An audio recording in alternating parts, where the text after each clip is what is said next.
As we noted last time, art strives for the beauty of the glorified creation. So this is in distinction from what we might call aesthetic relativism. And so the idea of aesthetic relativism is just this, that there's no such thing as objective beauty or objective ugliness for that matter. That it's all a matter of taste and preference, and there's nothing outside of our minds that is beautiful. You've heard the phrase, of course, beauty is in the eye of the beholder. And the idea there, at least on one interpretation, is that beauty is not something in the world, it's something that we sort of impose upon the world. It doesn't exist independently of our perception of it, and it depends for its existence on our perception, on our preferences and tastes. But according to this model, this idea that we're getting in here about beauty and art, aesthetic relativism or maybe aesthetic subjectivism is false. And the explanation for our disagreement with respect to what is beautiful and what is not is going to be because we have different understandings of the ultimate goal. Remember, on this understanding of art and beauty, what we're being told is that art is attempting to deliver to us the beauty in the completed glorified creation. So if that's the case, then there is something objective about beauty. Why? Because there's something objective about the glorified creation. The glorified creation is going to look a particular way, feel a particular way. That's objective. That doesn't depend on us. So beauty is going to look a particular way. And it's not going to depend upon us in our own tastes and preferences. So the disagreement that we have is really about what is beautiful, really boils down to our different understandings about what the glorified creation is going to be. God is the inventor and creator of beauty. So beauty must be objective. There's going to be a standard for beauty, independent of us. That's fascinating. Again, worth reflecting on more. But of course, we fail to measure up to this standard all the time, and there's a number of explanations. I want to approach this, though, by connecting our failures with respect to art and beauty. I want to connect that to some stuff we've talked about previously in our discussion of the vices. Think about art and vainglory.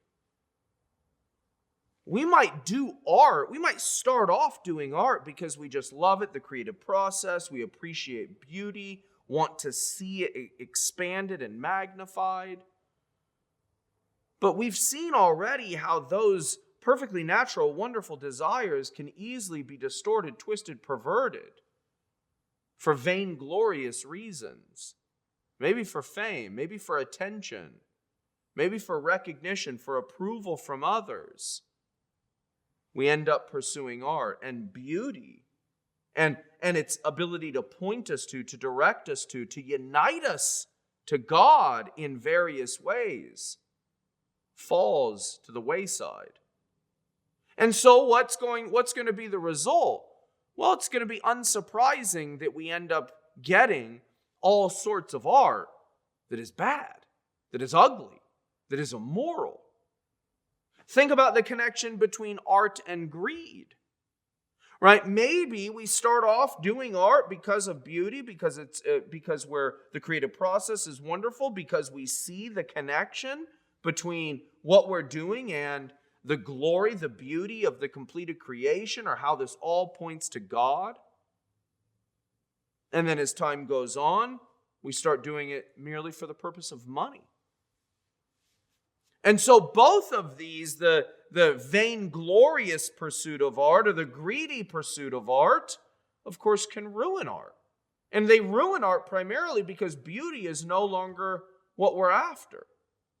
And of course, both of these can result in obvious ways, and perhaps in unobvious ways, in immoral artistic expression.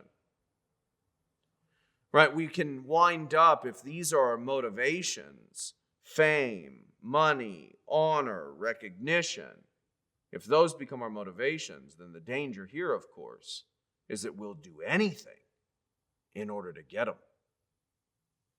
But the response to all of this shouldn't be the abandonment of art. No, the response is to purify art by elevating artists who are more religiously and ethically mature. So the church should be promoting art in those ways, in these spheres, in those people. Right? The praise of beauty really is and needs to be seen by us and by the church as the praise of the glory of God as it's revealed in creation. So art has the ability to reveal to us various things in nature, in God's creation, that we often fail to see. That's part of what art does. It makes us pay attention, notice things that we normally don't notice. And that's wonderful. And Kuyper, as he goes through this, he talks about 3 different ways. There's more than 3. He just highlights 3 different ways in which art can be of service in our worship of the Lord. The architecture, think about this. I often think about how the churches that we build reveal what we think about the completed creation, about the end times.